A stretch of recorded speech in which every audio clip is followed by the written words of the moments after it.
So,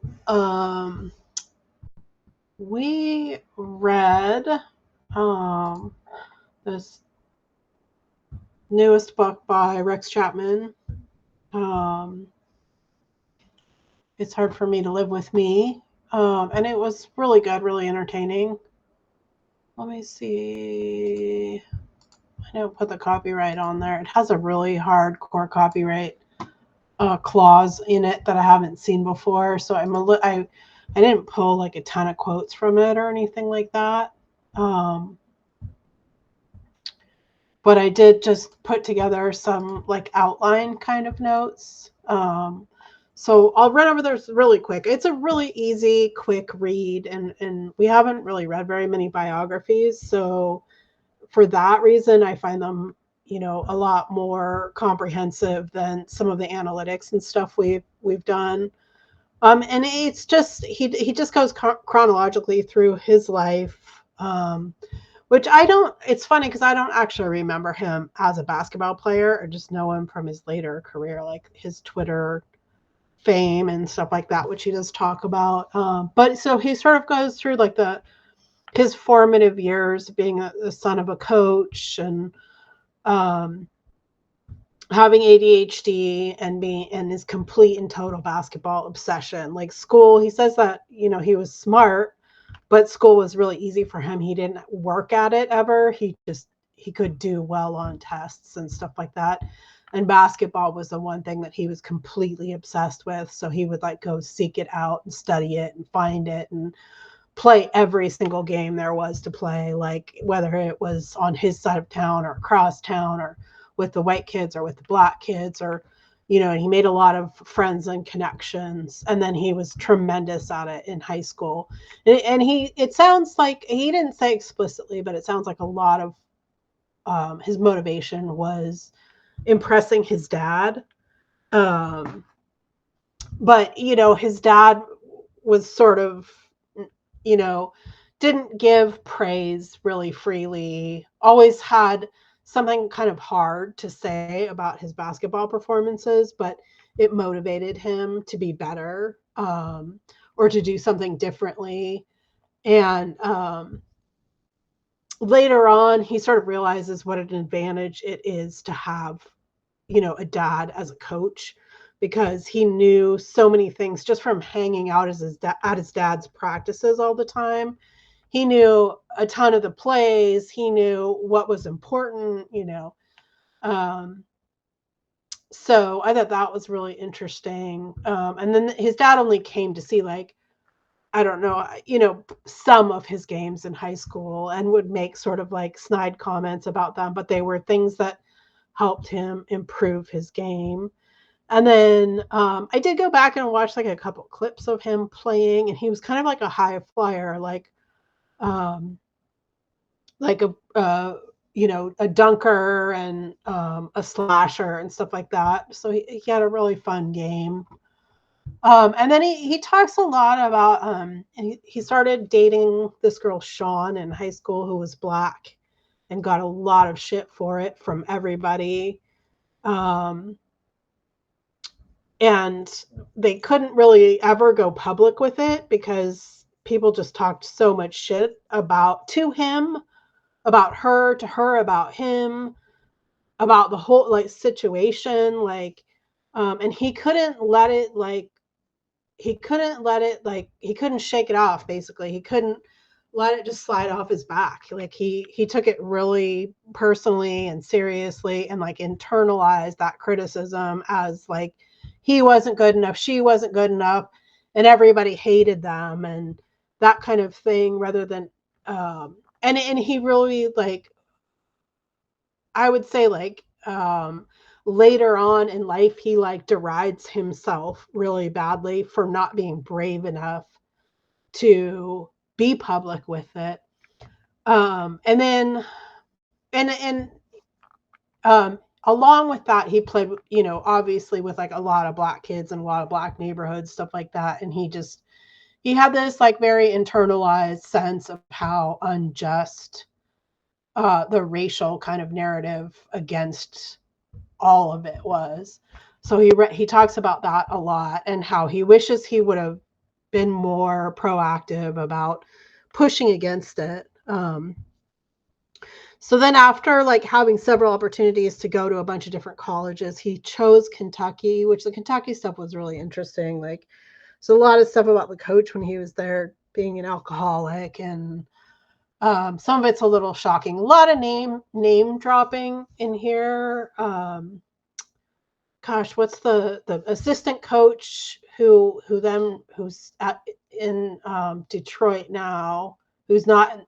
He's in the Detroit front office right now. Dwayne Casey was the assistant coach, so he was really tight with Dwayne, and he continued dating Sean through his.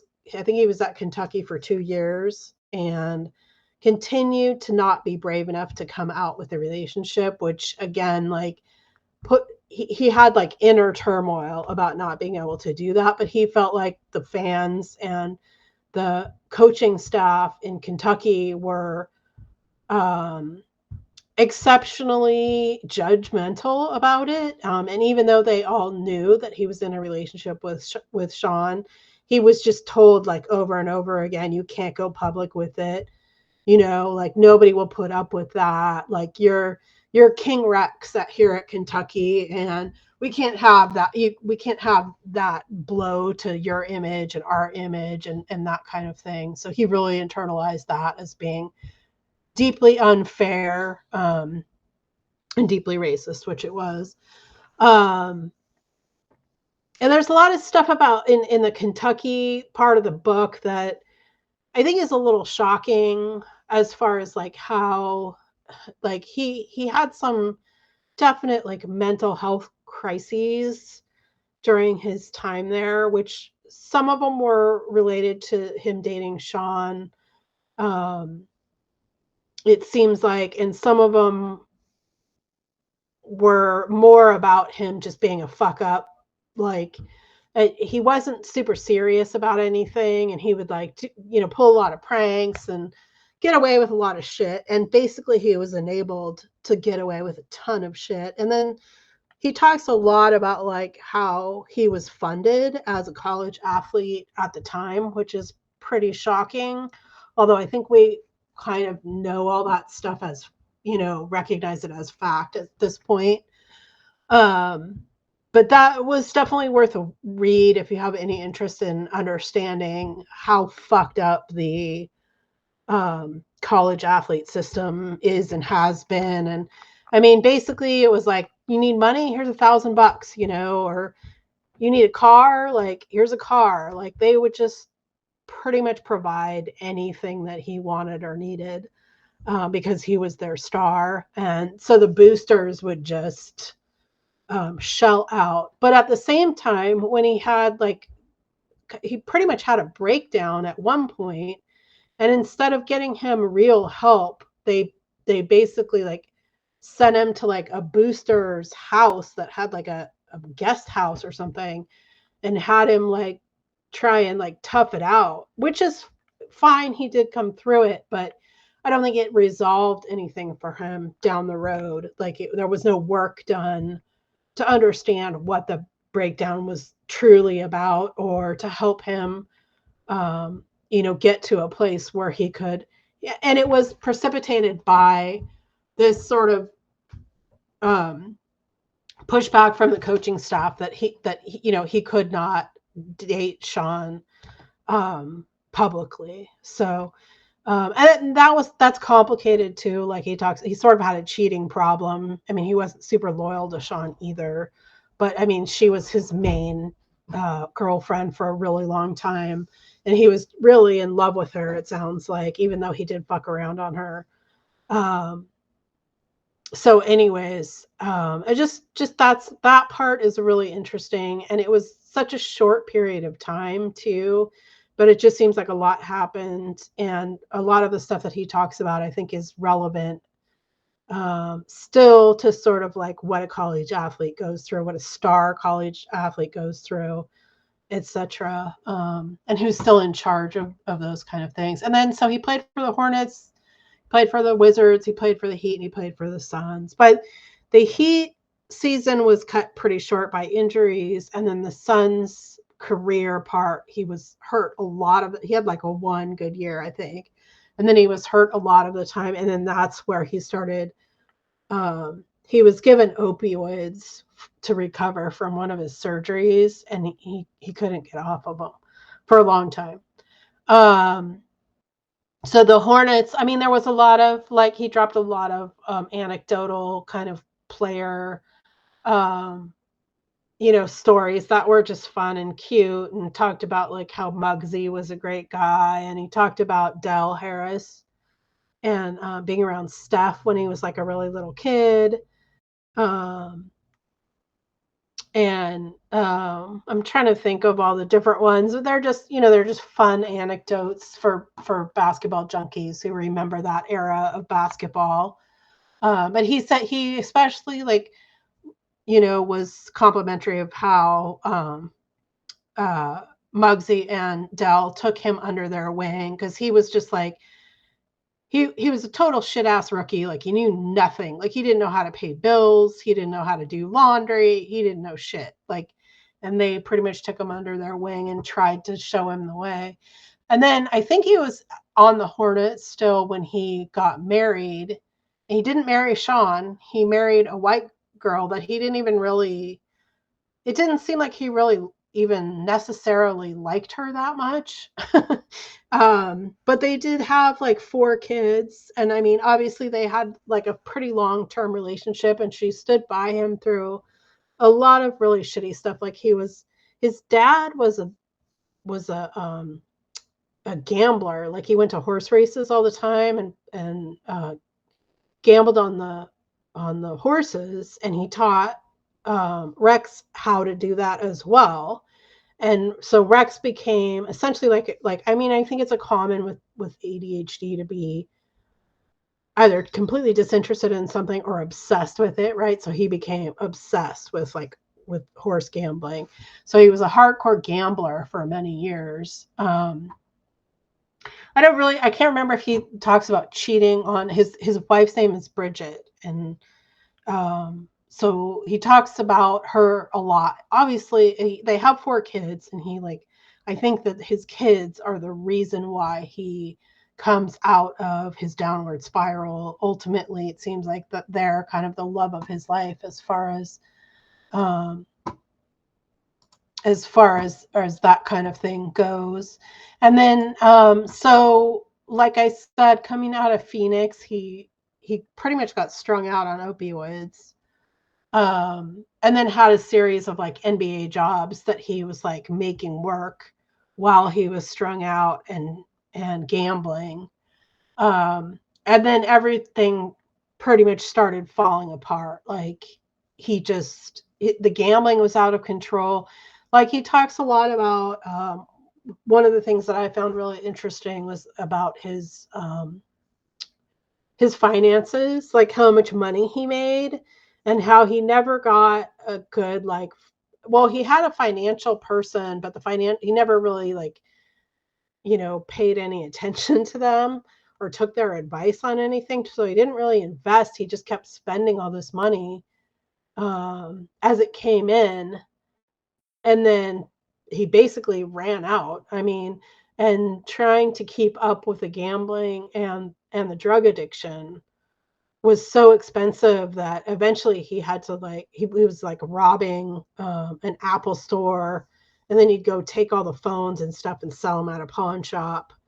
And like he was so dumb about it, he just kept going to the same Apple store over and over again, and like going to the same pawn shop over and over again. And he was like so paranoid and like out of it that he was living in his car basically. And part of the time was like jobless and not bringing any money in. And by that time, I think Bridget had pretty much had totally enough of him. So he essentially hits rock bottom. Um, he goes to recovery several times, but it finally takes like when after he's been living in his car and things got really shit, and like he wasn't even really talking to his kids basically. Um, Those things were horrible. And he got busted and arrested and went to recovery after that. And then he was able to um, have a successful recovery. And a lot of people like showed up to help that recovery, like a lot of former NBA friends and mentors. He talks about Steve Nash being like a really incredible friend through all of it. And um, I'm trying to think. I mean, he name drops a lot of people. John Lucas as being someone that he hadn't necessarily met before, but that runs like a program for NBA players, former NBA players and basketball players who are having problems with alcohol, drugs, etc. So I think while I was reading this, there was a story that came out about Vin Baker opening a center for NBA players who have issues with alcohol and stuff like that. So, there's a lot of people who are part of like both communities and who are supportive. And then how he had a lot of like, he was very, very lucky to like know people who had houses that he could like house sit and take care of. And so he did that and then kind of like worked his way back into good graces with his kids, etc.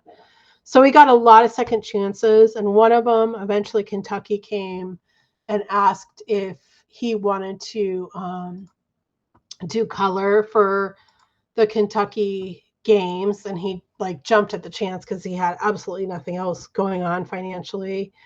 Um, so he did that, but he was torn because Kentucky had been so racially judgmental to him, and he just couldn't get over kind of um, the trauma that he had from how they treated his issues when he was there. And so that I think was always in the back of his mind, even though he, was really grateful for the second chances and enjoyed doing color. So he had a lot of time on his hands and started using Twitter a ton and did the block or charge thing, which blew up and became a bunch of other stuff. And so, like on my threads link, if you go, if you find me on at Megalulu on threads, I have all his podcasts listed and stuff. And I haven't actually listened to all of them. I listened to one episode of the there's one that's called Owned, which is they go through owners of professional sports teams, which is pretty interesting. I'll show them on the screen here at the end of this. I know you can't see it on a podcast, anyways, but and then so from the Twitter kind of fame, he was able to sort of like uh, earn more money doing podcasts and politics type stuff. And he had a show on CNN for a little while, but then CNN shut their online presence down or whatever it was. I can't remember. It was like a streaming site only or something like that. So, and then he does lectures for other addicts, trying to get people off opioids. And he talks a lot about his politics, and a lot of them are informed by that drug addiction. So he's a massive, Mitch McConnell hater and stuff like that, who is one of the grossest um, pushers of, gentle legislation, let's say, that enables the kind of like opium presence that there is in our country. So let me see here if I can get further in here. Whoops.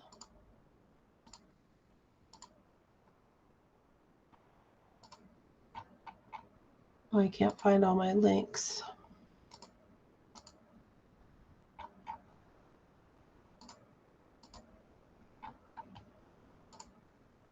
Here we go. So his podcasts are the Rex Chapman Show with Josh Hopkins on Apple Podcasts. I think they do a blocker charge on that portion of it. or they have, I think this was the one he said they had a book club on here, and it was like their book club was like, hey, have you read this? Nope. Okay, next question. Like, that was kind of tickled me. And then Charges with Rex Chapman, and if you go to that one, that's on iHeartRadio. It has his mugshot as the cover picture, and then Owned on Apple Podcasts. And then if you go look at my thread, I have a bunch of the reels and stuff, and then there's a couple interviews with him and a reel of his game against Michael Jordan. So, anyways, it was a great book. Like I said, it was really easy read, quick read, and yeah, I was like, maybe this is just a really short one, right? Um, I do recommend it. I want to read. So I know Kevin really wants to read Hoop Atlas, which is a new Kirk Goldsberry book that's coming out. I believe it's coming out on May 7th. So it's a ways away. And since I'm the only one here, I am going to pick to read The Real Hoosiers, I think. There's two I want to read. I want to read Boomtown. Let me see. And I want to read The Real Hoosiers because I heard about it. Yeah, can you see it there? So there was an episode of the GOAT podcast, which I love that podcast. I talk about it all the time, I'm sure. But where they talk to super blurry, but Crispus Attucks High School, Oscar Robertson, and the hidden history of hoops. So he talks about the black, basically the black presence in Indiana basketball. So, and a lot of, when on the podcast, he talked a lot about how, like taking Jerry West's career versus Oscar Robertson's, and then like the accolades that they kind of received, which could be attributed more to market than to achievement. And he said that he did not get Oscar Robertson to participate in this book. I guess Oscar Robertson does not participate really in any kind of NBA. Like, he has a lot of bitterness towards the NBA as for how he's been treated and stuff like that. So this is the one I want to read. There's also Boomtown, which is about OKC and about the Thunder coming there. But let's read The Real Hoosiers first. If anyone's following along with me. And then we'll read Hoops Atlas, and then we can read Boomtown after. So anyways, yeah, that is probably all I have. And I may redo this if I see Kevin and he wants to participate. But other than that, I'm going to put together the info for The Real Hoosiers and figure out what the date will be on that. And I'll post it here and post it on Twitter and post it on Threads.